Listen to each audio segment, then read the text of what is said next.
What's up, y'all? This your boy Lucha guy, and I'm back with another video. This is just me real quick talking about how, Lucha Underground books talent better than WWE does. I see it's a lot of people that's like, they're pretty much ranting and they're just ripping apart and shitting all over the fact how Jack Swagger is now on Lucha Underground as a character called Jake Strong. Okay, for you guys who are saying that he doesn't fit the Lucha style and why is he in Lucha Underground, they've been said, like, I think season 1, episode 1, or season 1, episode 2, how, like, the temple is open for anybody.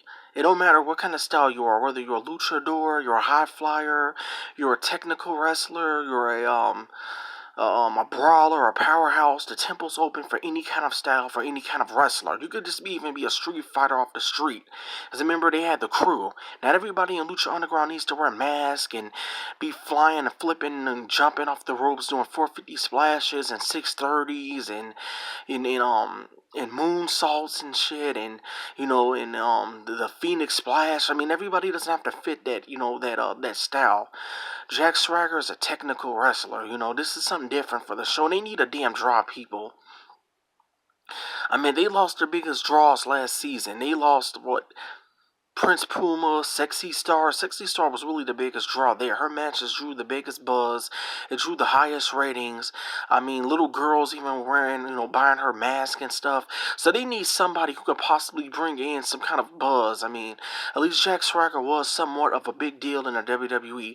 I know his last years, they didn't really show it, but I mean, damn, they need somebody. I mean, just don't sit there and just shit all over. And I think a lot of people are just bashing Jake Strong just due to the fact that he was Jack Swagger in the WWE. They're not even giving they're not giving Jake Strong a chance. They're not judging him right now off Jake Strong. They're still judging him off what he was in the WWE, and that was Jack Swagger. And I think that's bullshit. You gotta give people a chance. I mean, damn.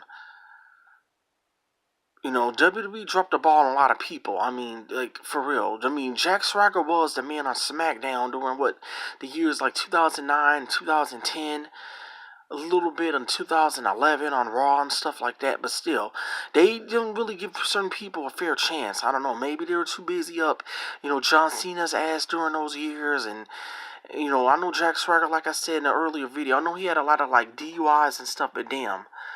They didn't really have to treat the guy like how they did. They could have kept pushing him. They just sort of gave up on his budget. The last, like, useful thing they did with him was, like, 2013, the little stuff with Alberto Del Rio. And after that, Jack Swagger kind of went directionless. He was really left off TV after that. He didn't really do anything exciting, I expect big things in season 4 of Lucha Underground with Jake Strong. Y'all need to get off this WWE, shit, and stop judging these guys off what they were in the WWE.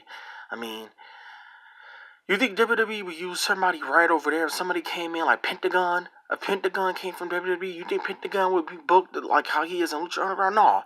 They have Pentagon over there losing a freaking, he'll be over there jobbing out to freaking, who the hell is over there? He'll be getting kicked in the nuts by Nakamura, alright? He will be over there in weird-ass segments and shit with, like, James Ellsworth, because James Ellsworth's back. He'll be in weird, stupid segments getting slapped around by Stephanie. And speaking of which, this leads me to another point in my video. Hold up. This guy. Dario Crito. One thing with Dario Crito, he's a way cool manager than what you see nowadays in WWE. You got Stephanie McMahon over there burying a talent, slapping people, and some of these guys are supposed to be draws now. Look how she just injured herself. First person to take out Ronda Rousey was Stephanie. I mean, and it was, like, ridiculous. I mean, Stephanie shouldn't even be in a ring with, like, a pro MMA fighter like Ronda Rousey. You don't see Dario constantly throwing himself in segments where he's slapping, the wrestlers and making them cry. Didn't Stephanie make the Big Show cry a couple years ago? That's just stupid. These people are supposed to be big. Look, I know Big Show isn't a big draw, but he's supposed to be somebody who's supposed to be a monster. Like you see Matanza in the picture behind Dario. And they have, Big Show's being slapped around and being, he's crying because Stephanie's, talking to him like shit. That's a joke. That is a flat out damn joke. You will not get that in Lucha Underground. You wouldn't. And Dario's probably one of the most entertaining managers that we've seen in pro wrestling in years. I mean, even Kurt Angle isn't even this damn entertaining. One thing, Kurt Angle was one of my favorites back in like 2000, 2001. Nowadays, it seems like Kurt Angle's just there for a paycheck. He isn't even that damn passionate when he's out there. He's not. There's no way you can tell me that Dario Crito is really passionate at this point. I mean, not Dario, Kurt Angle. There's no way you could tell me that Kurt Angle's that passionate at this point in his career. Seems like Kurt Angle's just doing this shit now for like a paycheck. I mean, has Kurt Angle even done anything that fun since he's been back? If so, you could let me down below, as I haven't seen it. I haven't really seen nothing that great with Kurt Angle since he's been back. I don't expect him to be putting on 5-star matches. I'm not talking about what he's doing in the ring when he's wrestling. I'm talking about even as like a manager, GM kind of role. His stuff is even as fun and exciting and intriguing as the character of Dario Crito. Now I know he's there as Antonio Crito, his father. And even Antonio Crito is still more entertaining than Kurt Angle as the Raw GM and Stephanie. And even as Shane. And I even thought Shane, I was excited at first when I heard Shane came back. But even at that point, Shane McMahon isn't even doing anything that intriguing. Or Daniel Bryan, when Daniel Bryan was a SmackDown GM, Daniel Bryan wasn't even that damn jaw-dropping and that intriguing as a character as Dario Crito. You know? Dario Crito was even way better than what Dixie Carter ever was over there in damn TNA Impact. So I understand why some people try to look down on Lucha Underground or try to shit on it like Jim Cornette was at the time, trying to say that Lucha Underground was a joke and their success was a fluke. You know, this bullshit. And let me get on to like more reasons why Lucha Underground books talent better.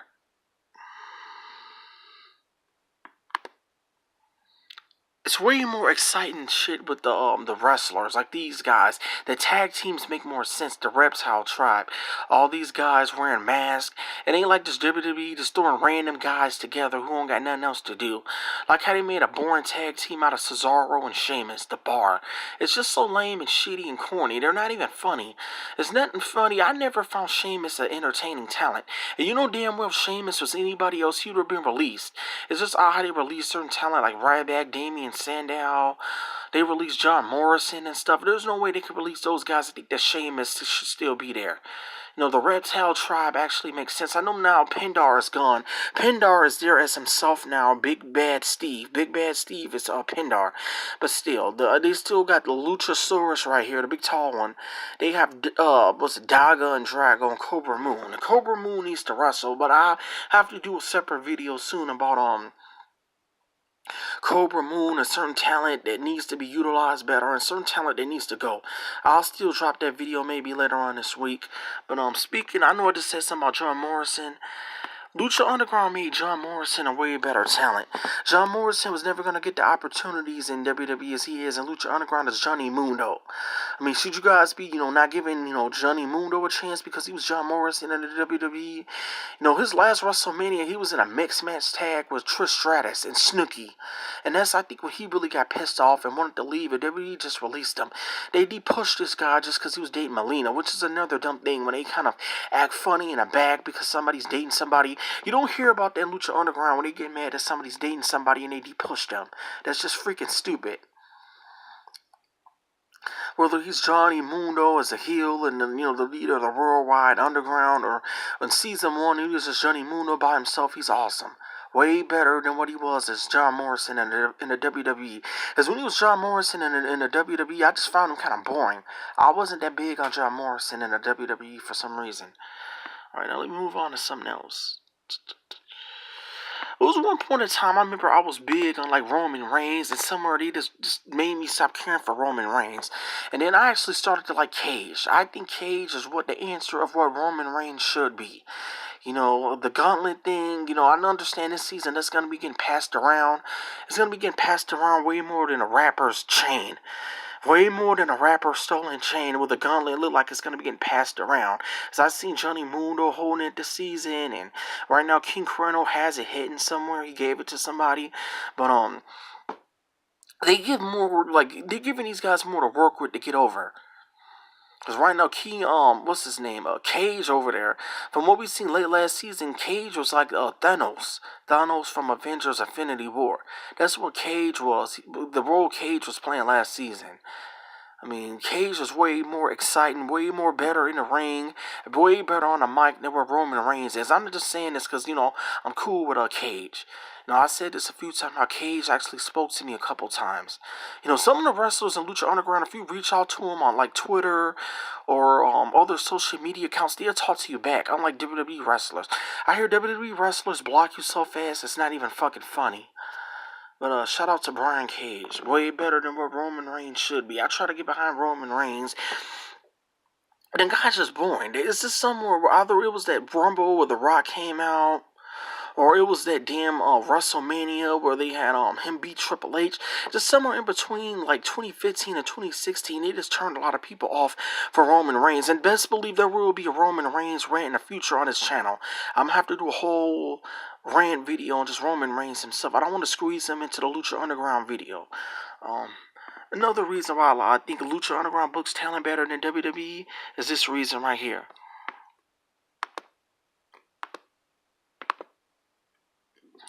They book the black wrestlers a lot more serious. If you see how they book the Mac and Killshot and wherever Dante Fox is, they book these guys a lot more serious than what I see in WWE out of, like, the New Day gotta come out and twerk and all these bright colors just to sell freaking cereal boxes and t-shirts. It's corny. With all the stuff going on right now in the country, with all these crimes and, I'm not saying the New Day needs to be like, Black Lives Matter, but they should be a lot more aggressive and a lot more angrier. There's no excuse for these guys to be coming out smiling and twerking with everything going on in the country. And WWE still hasn't had a full black champion in years. And they threw it off, we have The Rock. The Rock's mixed. The Rock's half Samoan. I'm talking full-blooded black champion. Now, granted, Lucha Underground hasn't had that either. They haven't had it either yet. But still, they're only in season 4. I can tell at some point I can see the Mac or Killshot being champion. I definitely could see that coming. I mean, look how they booked the Mac last season compared to how WWE books even Bobby Lashley. We all thought the point of Bobby Lashley coming in was to take on Brock Lesnar, but right now I'm hearing what they're planning for damn SummerSlam is another Roman Reigns versus Brock Lesnar fucking suckfest. And what was that bullshit with Bobby Lashley's sisters? I mean, come on, what the hell was that? You got 3 guys coming out dressing up like ladies. Yeah, that's the way to get Bobby Lashley over. Yeah.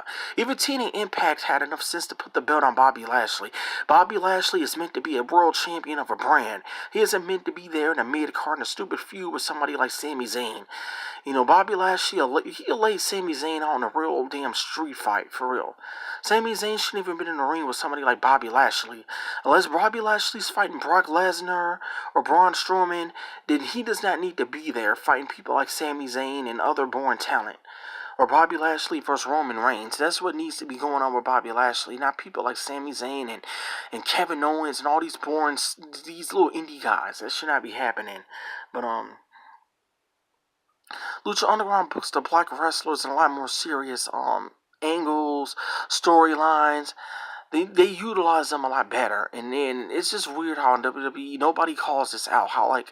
Some fans might call it out, but they don't even mention in the storylines of WWE how they haven't had a black champion in years. It's just odd that never gets called out on the spot. How you have people out there just basically like in weird enhancement spots like R-Truth. R-Truth was hot as I don't know what in 2011 with the little Jimmy shit. Blowing smoke in John Morrison's face. He had a lot of good stuff with John Cena in that year. And they never did anything big with K-Quick since. I understand they try to blame him and The Miz for the low buy rates for Survivor Series 2011. You gotta blame The Miz and K-Quick. But you're not gonna blame The Miz and R-Truth. I still call him K-Quick. The Miz and R-Truth. They didn't blame The Rock, who should have been to blame. They didn't blame John Cena. They're just gonna blame The Miz and R-Truth. But The Rock should have been to blame the most since he was the big actor that came in. And John Cena was supposed to be in the face of the company at the time. But you guys are just gonna blame, The Miz and R-Truth. Like it's all their damn fault. Now let me get on to one of my last reasons why Lucha Underground books their talent better than WWE. This sexy ass reason right here. A lot more better booking with the ladies of the show, whether they're valets, whether they're managers. It's a lot more better. Even WWE with this Women's Revolution mess, it's corny compared to how Lucha Underground books, Katrina, Ivalice, Cobra Moon. The Cobra Moon needs to be wrestling, but still. Even Mary Posa, her character is odd. I'm not a fan of Mary Posa, that's why I don't ever really mention her. But, Mariposa is even booked a lot more seriously than what it looks like WWE has did, like Sasha Banks and Bailey and Charlotte and the whole Divas Revolution. The whole Divas Revolution at this point is it's a joke. It's obviously I have no faith in them. They have to bring in Ronda Rousey to be taking on Alexa Bliss, and Alexa Bliss herself is a joke. Carmella is a joke. And all this I mean, come on, how can I name Sasha Banks, Bailey, Charlotte, Alexa Bliss, Carmella? Most of the ladies over there are a joke. The only ones who really are like really good is what's her name, Natalia, because she's in she's related to Bret Hart and them. Natalia and Trinity, Naomi. That's it. So there's like two ladies in WWE who's really good. Some people say Charlotte's good, but it looks like Charlotte gets a lot of people injured. Charlotte is very dangerous in the ring for those of you who don't know. Now, Katrina might not be the best in-ring performer, but her character is still a lot better for what the role is she's playing. And I'm looking forward to this triple threat match, this three-way grave consequence match with Phoenix, Jeremiah Crane, and Mil Mortez. If Katrina does not turn on Mil Mortez just yet, then I'll be shocked. But it looks like she's going to be turning on Mil Mortez this season. I can see it. It looks like she's going to be trying to have a better love interest. It looks like she might be going after Phoenix for her love role. But yeah, this is my video why Lucha Underground books talent better. And you people need to give Jake Strong a chance. Stop thinking of him as Jack Swagger and think of him as Jake fucking Strong. Yeah, this is your boy Lucha Guy, and I'm out real quick. Hit like and subscribe if you haven't, and I'm gonna try to get into a few more videos this week. I will do a Superfly review tonight, and I will do a video about The Purge. The Purge coming out next week, so I'm gonna do a video about The Purge later on this week, and I'm gonna do a Superfly movie review tonight, and I will review the third episode of Lucha Underground Season 4. But this is your boy Lucha Guy, and I'm out. Peace.